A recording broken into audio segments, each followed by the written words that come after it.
تو اتفاق اور اتحاد اور لوگوں کو ساتھ ملانا، اور اس میں اسلام ہو یا کفر ہو، مسلمان ملک ہو یا کافر ملک ہو، اس کا فرق کیے بغیر ان کو ساتھ ملانا اور اپنی قوت بنانا اور اپنے آپ کو دنیا میں منوانا، یہ بہت عظیم اسٹریٹجی ہے جو رسول اللہ صلی اللہ علیہ وسلم۔ اوباما ایک لفظ بولتا تھا، امریکن پالیسی پاک افغان کے بارے میں، وہ دونوں کو ایک پلڑے میں رکھتا تھا۔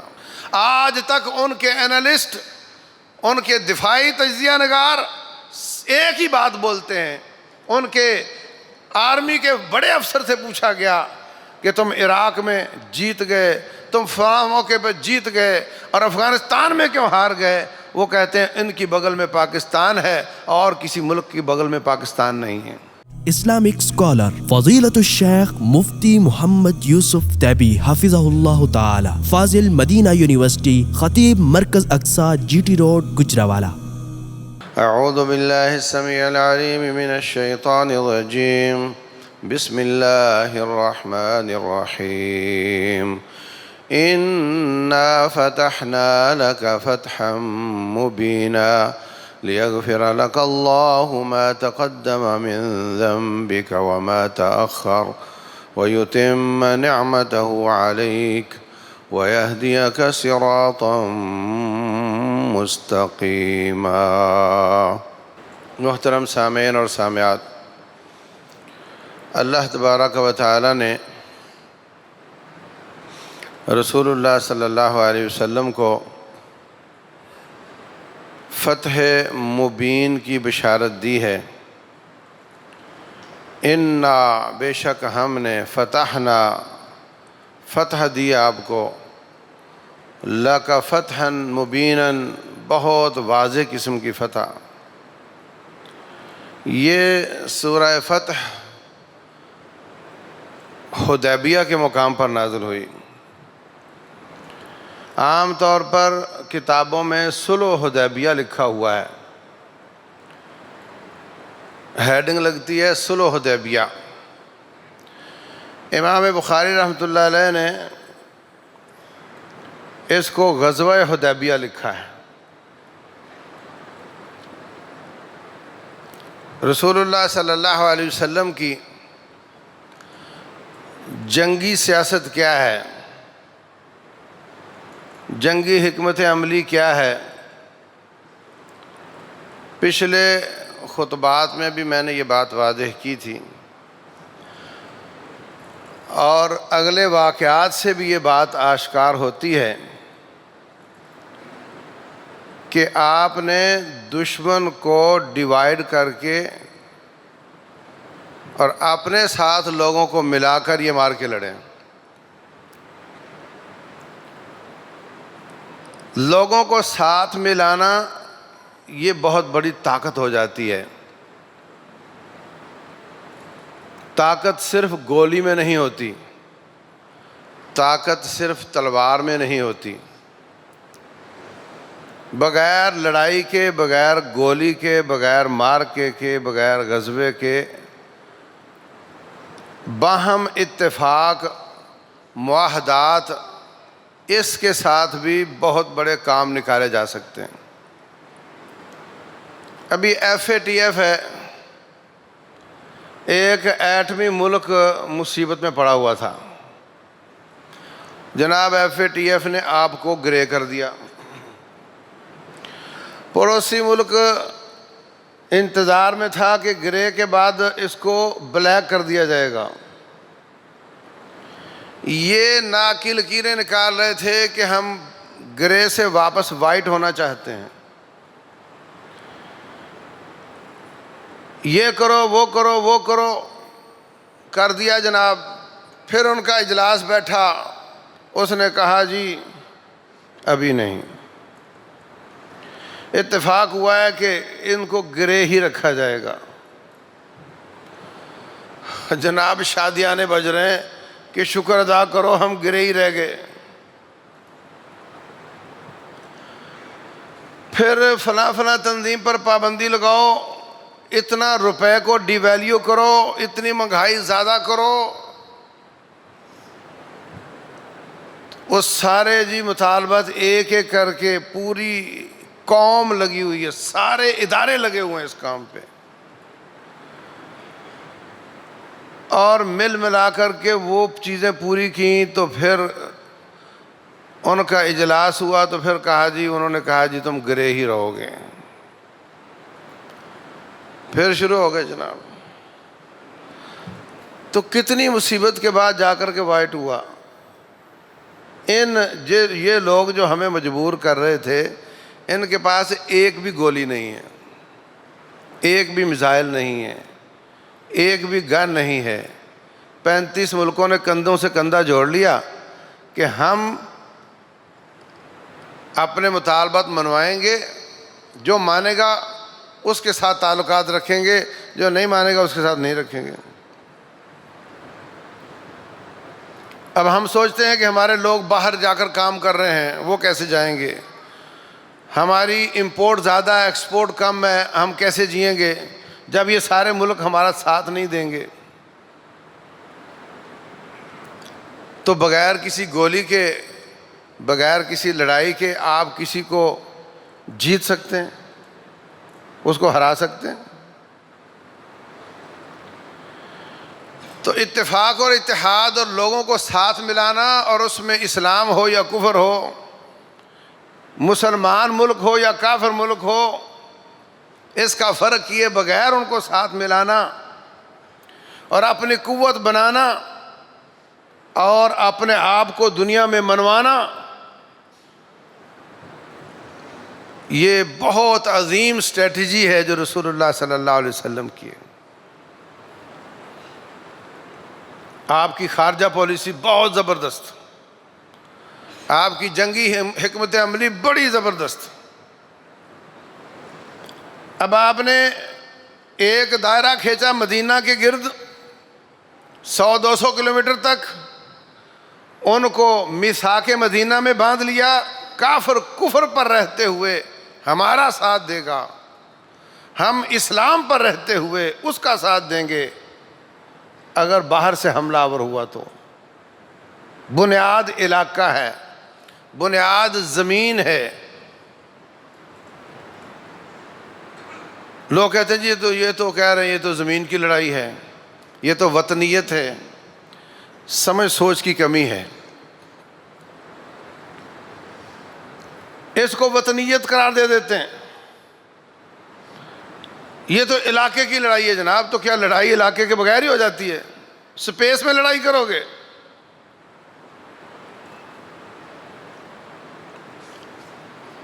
ایک دائرہ کھینچا، لوگوں کو انگیج کیا کہ یہ میرے خلاف نہیں اٹھیں گے، آنے والے دشمن کا مقابلہ کیا، اور اتفاق ایسا ہوا کہ ایک مار کا مکے والے لڑتے ہیں تو ان میں سے ایک بدعہدی کرتا ہے اور اس کو نکال دیا جاتا ہے۔ بدر کے بعد بنو قینقاع، احد کے بعد بنو نذیر، احزاب کے بعد بنو قریظہ، تینوں کو فارغ کر دیا۔ 5 ہجری میں احزاب ہوتی ہے،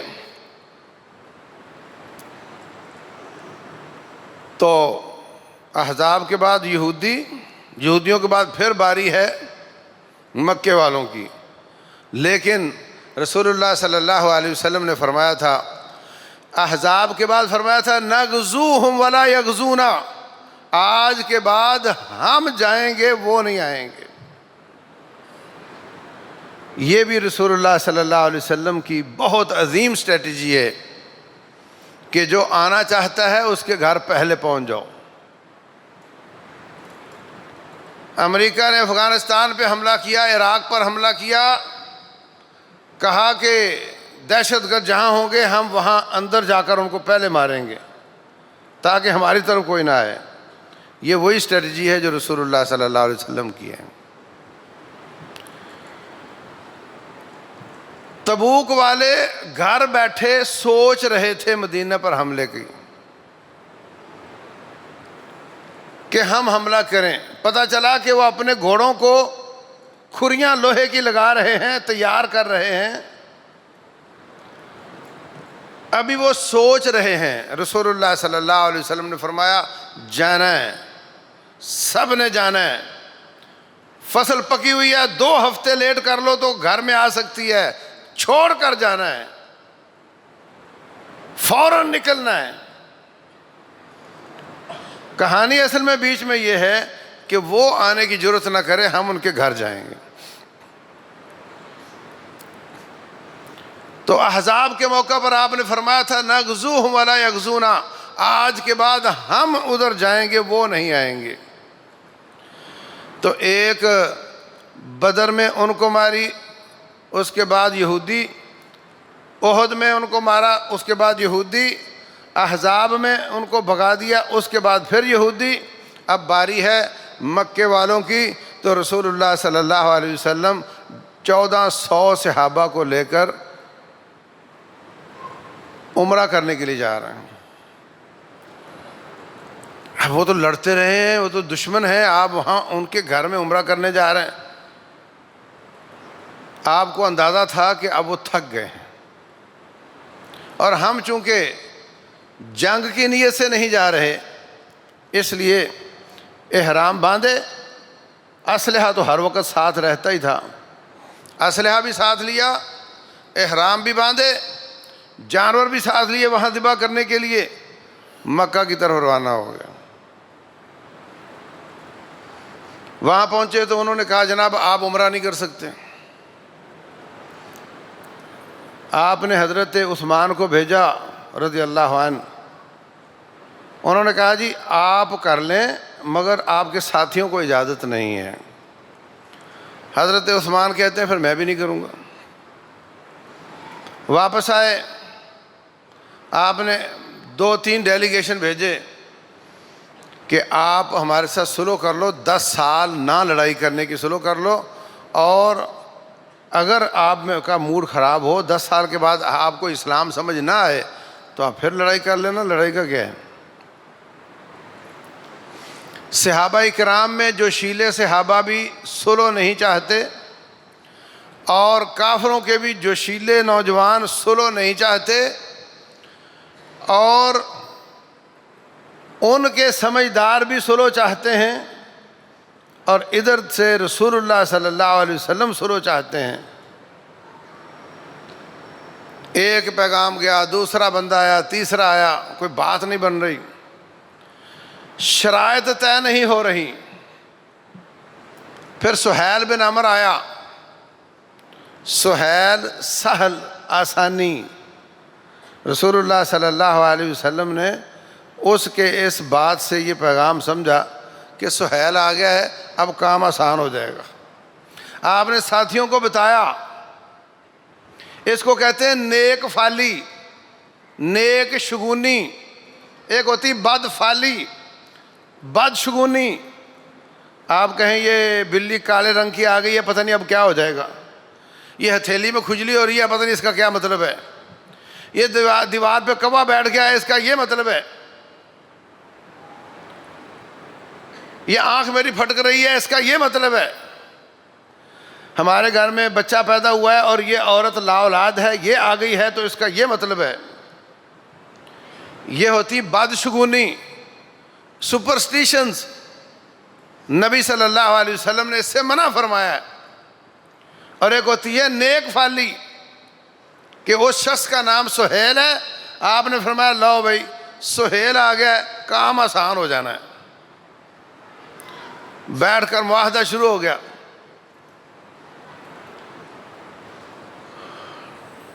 یہ معاہدہ محمد رسول اللہ صلی اللہ علیہ وسلم اور مکے والوں کے بیچ میں ہو رہا ہے۔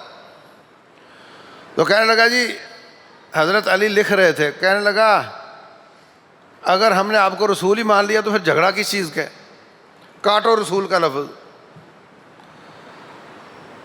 آپ نے فرمایا علی وہ لفظ کاٹ دو۔ کہنے لگے حضرت آپ سچے رسول نہیں ہیں؟ بولے ہاں۔ تو فرمایا، کہنے لگے کہ پھر میرے تو ضرورت نہیں ہو رہی۔ رسول اللہ صلی اللہ علیہ وسلم فرماتے ہیں علی وہ لفظ مجھے دکھاؤ کہاں لکھا ہے، میں اپنے ہاتھ سے کاٹ دیتا ہوں۔ اڑی پھڑی کوئی نہیں، چھوٹی چھوٹی باتوں میں نہیں الجھنا، چھوٹے چھوٹے پانی میں نہیں ڈوبنا، لفظ کا کیا ہے، کاٹ دیتے ہیں۔ پھر معاملہ یہ ہوا کہ جو قبیلہ کفر پر رہتے ہوئے مدینے والوں کا حلیف بننا چاہتا ہے بن سکتا ہے، اور جو قبیلہ کفر پر رہتے ہوئے مکہ والوں کا حلیف رہنا چاہتا ہے وہ بھی رہ سکتا ہے۔ 10 سال تک لڑائی نہیں ہوگی، مسلمان اگلے سال عمرہ کریں گے، اس سال نہیں کریں گے، اور جو شخص مرتد ہو کر مدینہ سے مکہ آ جائے مکے والے واپس نہیں کریں گے، اور جو شخص مکہ سے مسلمان ہو کر مدینہ چلا جائے اس کو واپس کر دیا جائے گا۔ صحابہ کرام کو بہت پریشانی ہے، تسلسل آ رہا ہے، نبوت کی قوت ہے، اللہ کی طاقت ساتھ ہے۔ بدر میں 70 قتل کر دیے ان کے، احد میں اپنی غلطی سے نقصان تو ہوا مگر فتح مسلمانوں کی ہوئی، احزاب میں سب نے زور مار کر دیکھ لیا، پھر مسلمان فتح یاب ہوئے، اور اب آ کر کے یہ شرط ہم کیوں مانیں کہ ہمارا کوئی بھائی مسلمان ہونا چاہتا ہے تو ہم اس کو واپس کر دیں؟ ہم نہیں مانتے۔ عمر بن خطاب رضی اللہ تعالیٰ عنہ بڑے جوشیلے ہو گئے، حضرت یہ کیا ہو رہا ہے؟ آپ خاموش ہیں۔ ابو بکر صدیق بھائی یہ کیا ہو رہا ہے؟ کہا نبی صلی اللہ علیہ وسلم سے پوچھو۔ کہا میں نے پوچھا تھا۔ تو کیا جواب دیا انہوں نے جواب دیا، عمر انی رسول اللہ۔ عمر ذرا سوچو کس سے بات کر رہے ہو، میں اللہ کا رسول ہوں۔ تو ابو بکر کہتے ہیں جب انہوں نے یہ فرما دیا تو پھر تمہیں پریشان ہونے کی کیا ضرورت ہے؟ لیکن یہ بات سمجھ نہیں آ رہی، ایمان کا رشتہ ہے، ہمارا بھائی ہے، وہ آنا چاہے ہم نہیں لے سکتے اس کو۔ اللہ اکبر۔ ابو جندل آ گئے، زنجیریں ماری ہوئی اس کو۔ وہ کہتا ہے حضرت معاہدہ سائن کرنے سے پہلے مجھے قبول کر لیں، معاہدہ مجھ پہ لاگو نہ ہو۔ آپ نے فرمایا سائن تو بعد کی بات ہے، جب نبی بات کر لیتا ہے تو بات ہی کافی ہو جاتی ہے۔ بات تو میں نے کر لی ہے، میں آپ کو قبول نہیں کر سکتا۔ وہ رو رہا ہے، روتے ہوئے واپس جا رہا ہے، رسول اللہ صلی اللہ علیہ وسلم اس کو واپس کر رہے ہیں۔ عمر بن خطاب کندھے پہ تلوار لٹکائی ہوئی ہے، ساتھ ساتھ جا رہے ہیں کہ میں بھی اس کو کچھ نہ کہوں اور یہ خود ہی پکڑ لے اور سہیل بن عمر کی گردن کاٹ دے اور معاملہ سارا کھٹائی میں پڑ جائے۔ اس نے بھی نہیں پکڑی، اس قدر شدید پریشان ہے، سمجھ نہیں آ رہی۔ معاہدہ طے پا گیا۔ آپ نے فرمایا جو جانور عمرہ کر کے ذبح کرنے تھے نا وہ ابھی ذبح کر دو۔ کوئی بھی نہیں کر رہا۔ بھائی میں کہہ رہا ہوں جانور ذبح کرو، نہیں کر رہے۔ آپ اپنے خیمے میں تشریف لاتے ہیں، آپ کی بیوی پوچھتی ہیں حضرت آپ بڑے پریشان ہیں، کیا ہوا؟ کہا میں کہہ رہا ہوں جانور ذبح کرو اور کر نہیں رہے۔ تو کہنے لگی یہ تو مسئلہ ہی آسان ہے، آپ اپنا جانور ذبح کریں نا، پھر دیکھتے ہیں کیا ہوتا ہے۔ صحابہ کرام تأمل کرتے تھے، رکتے تھے تاکہ ہمارے جذبات دیکھ کر اللہ کوئی وحی نازل کر دے اور اس حکم کو منسوخ کر دے۔ جب آپ نے جانور اپنا ذبح کیا ان کو یقین ہو گیا کہ اب یہ فیصلہ واپس ہونے والا نہیں ہے۔ سب پل پڑے اپنے جانوروں پر اور سب نے اپنے جانور ذبح کر دیے۔ عمرے پر بھی جانور ذبح کرنا مسنون ہے، اگرچہ لازم نہیں ہے۔ اللہ اکبر۔ وہاں سے واپس آتے ہیں تو یہ سورہ فتح نازل ہوئی۔ رسول اللہ صلی اللہ علیہ وسلم نے حضرت عمر کو اسپیشل بلایا، آئے، کہا اللہ تعالیٰ نے آج مجھے بہت عظیم صورت عطا فرمائی ہے، قیمتی صورت عطا فرمائی ہے، اور وہ ہے انا فتحنا لک فتحا مبینا۔ حضرت عمر پوچھتے ہیں حضرت یہ فتح ہے؟ فرمایا ہاں یہ فتح ہے۔ فتح ہمیشہ گولی کے ساتھ نہیں ہوتی، کبھی گولی کے بغیر بھی ہوتی۔ سب سے بڑا فائدہ اس کا یہ ہوا کہ وہ آپ کے وجود کو تسلیم نہیں کرتے تھے، آپ کو باقاعدہ آپ کا وجود تسلیم ہو گیا۔ اور جو قبائل اس بات کے انتظار میں تھے کہ دیکھتے ہیں اونٹ کس کروٹ بیٹھتا ہے، بعض لوگ کمزور ہوتے ہیں، وہ جیتنے والے کے ساتھ ہوتے ہیں۔ پارٹی کو ووٹ اس لیے دیتے ہیں کہ اس نے جیتنا ہے، اس لیے نہیں کہ یہ اچھے ہیں، اس لیے نہیں کہ یہ کوئی دیندار ہیں، صرف اس لیے کہ انہوں نے جیتنا ہے۔ آخری رات تک وہ اس اندازے میں رہتے ہیں کہ پتہ چلے کس نے جیتنا ہے۔ اسی لیے اس طرح کی خبریں اڑائی جاتی ہیں ہماری بات ہو گئی ہے، ہماری بات ہو گئی ہے۔ اس طرح کی باتیں اسی لیے کی جاتی ہیں تاکہ ان لوگوں کے ووٹ لیے جائیں جو اس انتظار میں ہیں کہ ہم نے ووٹ اس کو دینا ہے جس نے جیتنا ہے۔ تو وہ قبائل جو اس انتظار میں تھے کہ معلوم نہیں لڑائیاں ہو رہی ہیں، بار بار ہو رہی ہیں، غالب کون آئے گا، ان کو موقع مل گیا۔ کسی کے اجتہاد نے کہا کہ یہ غالب آئیں گے تو مسلمانوں کے ساتھ مل گئے، کسی نے سوچا کہ وہ غالب آئیں گے تو ان کے ساتھ مل گئے۔ بنو بکر کفر پر رہتے ہوئے مکہ والوں کا حلیف بن گیا، بنو خزاعہ کفر پر رہتے ہوئے مدینے والوں کا حلیف بن گیا۔ اور جو صحابی مدینہ سے مکہ آئے گا یہ واپس نہیں کریں گے، تو ہمارا کیا ہے؟ جو بندہ اسلام چھوڑ گیا اس کو ہم نے کیا کرنا ہے؟ ہمارے کس کام کا ہے؟ اور جو مکہ سے مدینہ جائے گا مسلمان ہو کر اور وہ قبول نہیں کریں گے، رب ذوالجلال اس کے لیے راستہ نکال دے گا۔ اور ایسا ہی ہوا۔ ابو بصیر رضی اللہ تعالیٰ عنہ آئے، آپ نے 2 ساتھی تھے، ہاں بلکہ ابو بصیر اکیلے تھے۔ وہ آئے، کہنے لگے جی میں مسلمان ہو کر آیا ہوں، مجھے قبول کریں۔ کہنے لگے ہمارا معاہدہ ہو گیا ہے، ہم نے آپ کو قبول نہیں کرنا۔ وہ پریشان ہے، رو رہا ہے، واپس جا رہا ہے۔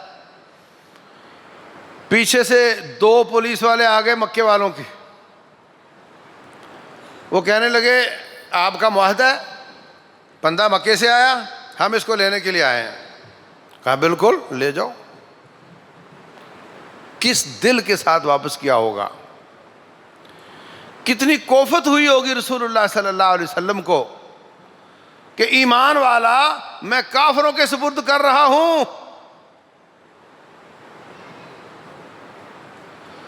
لیکن ہمیشہ نفع اور نقصان کو تول کر فیصلے کیے جاتے ہیں، یاد رکھو۔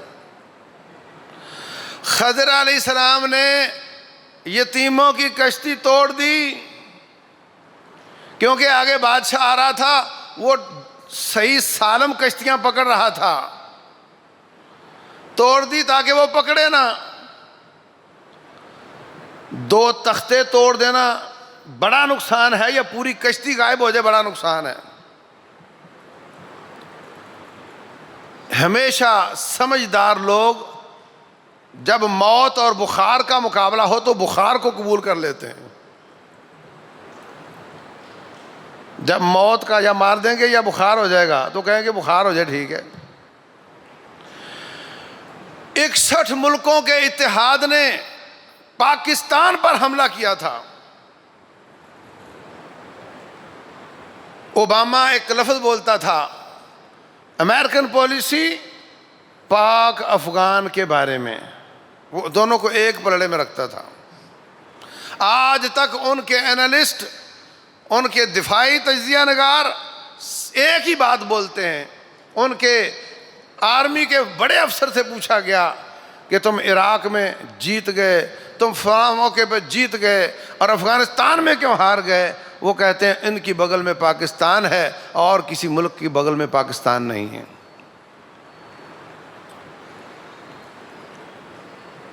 بی بی سی نے 2 پریزنٹیشن بنائی ہیں، اس کا نام ہے سیکرٹ پاکستان۔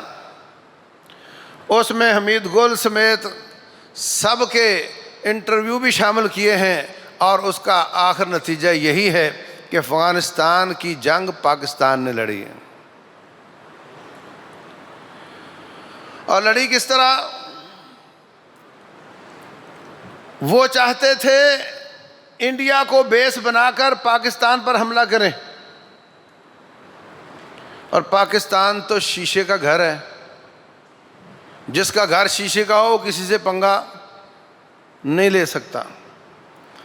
آپ کے 2 ڈیم ہیں، اللہ محفوظ رکھے اگر دونوں کا بند توڑ دیا جائے اور سارا پانی ایک دم نکلے تو کیا مزید کسی فوج کی ضرورت ہے؟ یعنی بند پانی روکتا ہے، اور پھر بھی بارشیں زیادہ ہو جائیں تو سیلاب سنبھالے نہیں جاتے، اور اگر بند ہی ٹوٹ جائیں اور ایک دم ٹوٹ جائیں تو کیا کسی باہر کی فوج کی ضرورت ہے؟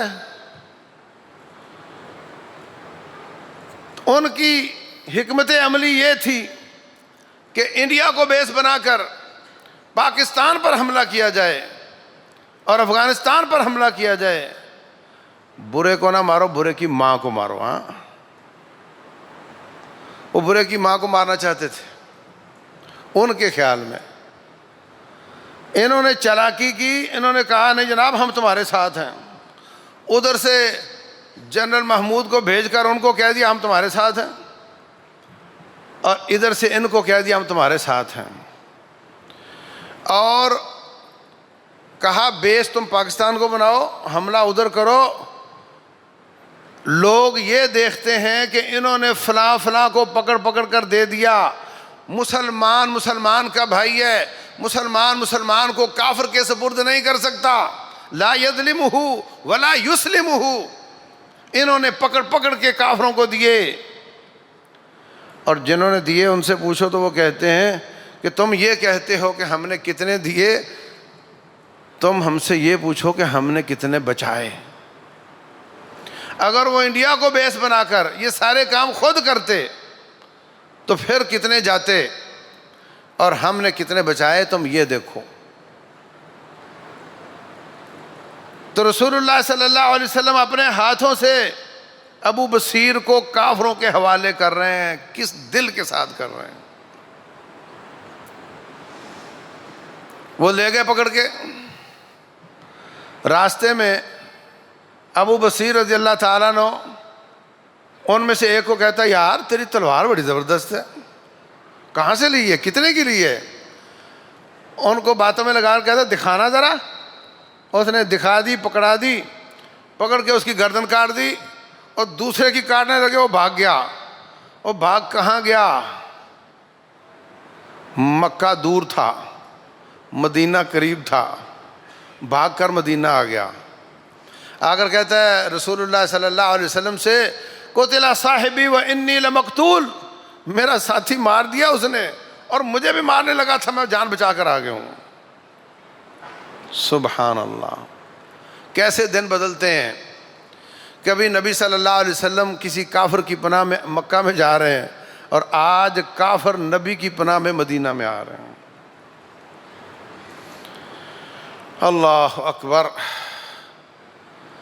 جو آ رہے تھے ان کو پتہ چلا کہ ابو بصیر کو انہوں نے واپس کر دیا ہے، انہوں نے راستے میں کہیں ڈیرا بنا لیا، جو بھی آتا تھا اس کو وہ سنبھالتے تھے، اور جو بھی قافلہ آتا تھا اس کو لوٹ کر اپنا گزارا کرتے تھے۔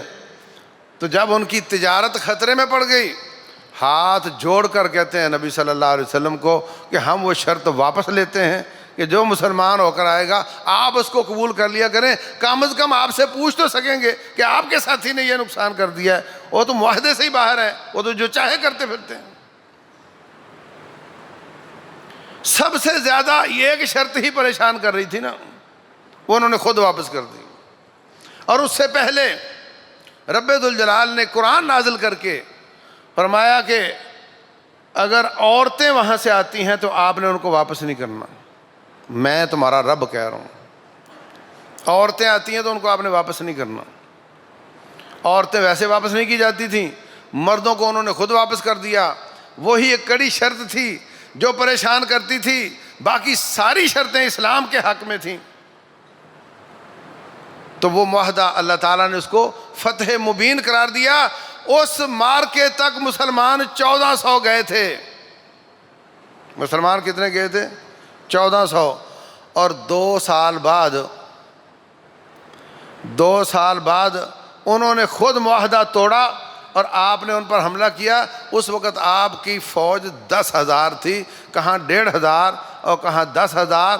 صلح کی فضا میں لوگوں کو سمجھنے سوچنے کا موقع ملا، اور آزادی کی فضا میں انہوں نے فیصلے کیے، اور اتنے زیادہ لوگ مسلمان ہوئے کہ 2 سال میں، یعنی پچھلی ساری تاریخ میں آپ کی پونجی 1400 ہے تقریباً، اور صرف 2 سال میں 10,000 تک پہنچ گئی۔ اللہ اکبر۔ ابھی مکہ والوں سے آپ فارغ ہو گئے نا، اب یہ نہیں آئیں گے۔ ادھر مارا ادھر مارا ادھر مارا ادھر مارا۔ اب احزاب میں کافروں سے لڑائی کی، اور اس کے بعد بنو قریظہ کو قتل کیا، یہودیوں کو۔ اس کے بعد صلح مکے والوں سے ہو گئی، اب باری پھر یہودیوں کی ہے۔ تو 6 ہجری میں صلح حدیبیہ ہوتی ہے، اور 7 ہجری میں آپ لشکر جرار لے کر خیبر پر حملہ آور ہوتے ہیں۔ حضرت علی بن ابی طالب رضی اللہ عنہ کی قیادت میں آپ نے لشکر روانہ کیے، ان کے مختلف قلعے تھے ان کو فتح کیا، یہودیوں کو وہاں سے نکال دیا، کچھ قتل ہو گئے، علاقے فتح ہو گئے، اور ان کی زمینوں کو ان سے وہاں سے نکال رہے تھے، ان کو کہنے لگے جی ہم ایک منت کرتے ہیں۔ بولے کیا؟ تو کہا کہ آپ ہماری زمینوں پر ہمیں مزارع رکھ لیں۔ واہ! اس سیٹھ کو مزارع بنا دیا، لینڈ لارڈ کو مزارع بنا دیا۔ فرمایا ٹھیک ہے تم مزارع بن جاؤ۔ ان کو آدھی پیداوار پر زمینیں ٹھیکے پر دی تھی رسول اللہ صلی اللہ علیہ وسلم نے۔ ابھی کچھ لوگوں کا کلپ بڑا گھوم رہا ہے جناب کہ زمین ٹھیکے پہ دینا غلط ہے، یہ بات درست نہیں۔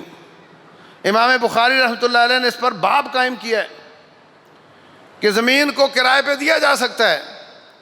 جب ایک دکان کو دیا جا سکتا ہے تو 2 دکانوں کو بھی دیا جا سکتا ہے، ایکڑ بھی دیا جا سکتا ہے۔ ہاں، باغ 1 سال کے لیے کرائے پر نہیں دیا جا سکتا،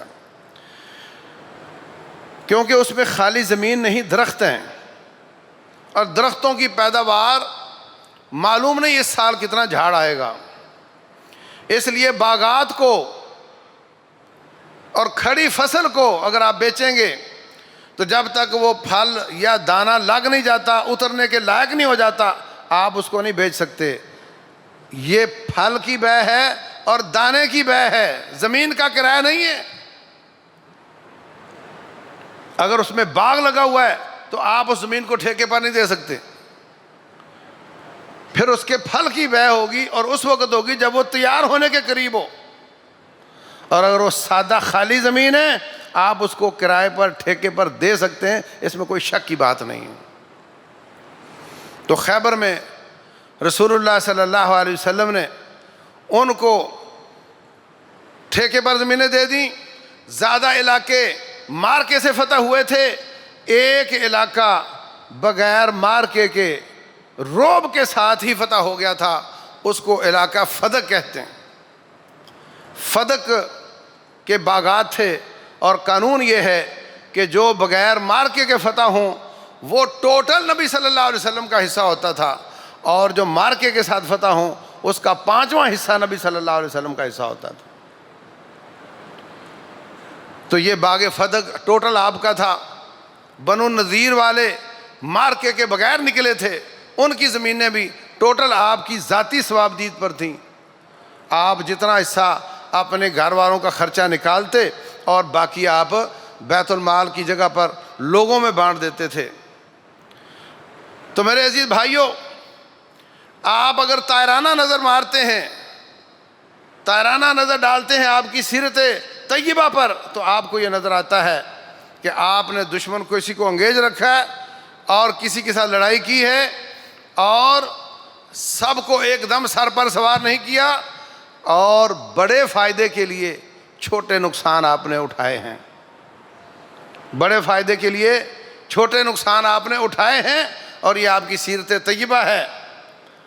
اللہ تبارک و تعالیٰ نے اگر آپ کو فرشتہ بنایا ہوتا تو پھر آپ کی مجبوریاں انسانوں والی نہ ہوتیں، تو پھر یہ سیرتیں ہمارے لیے کہاں سے ہونی تھیں؟ آپ اسی خونی لکیر پر چلے ہیں، آپ کو چوٹیں بھی لگی ہیں، آپ کا خون بھی بہا ہے، آپ کا سر مبارک بھی پھٹا ہے، دانت مبارک بھی ٹوٹا ہے، اور اسی طریقے سے آپ نے چل کر ہمارے لیے سیرت کے راستے کھولے تاکہ رہتی دنیا تک اپنے حالات کے مطابق ہم سیرت پر عمل کر سکیں۔ رب ذوالجلال والاکرام سمجھنے اور عمل کرنے کی توفیق دے۔ واللہ اعلم، صلی اللہ علیہ وسلم وبارک علی نبینا محمد۔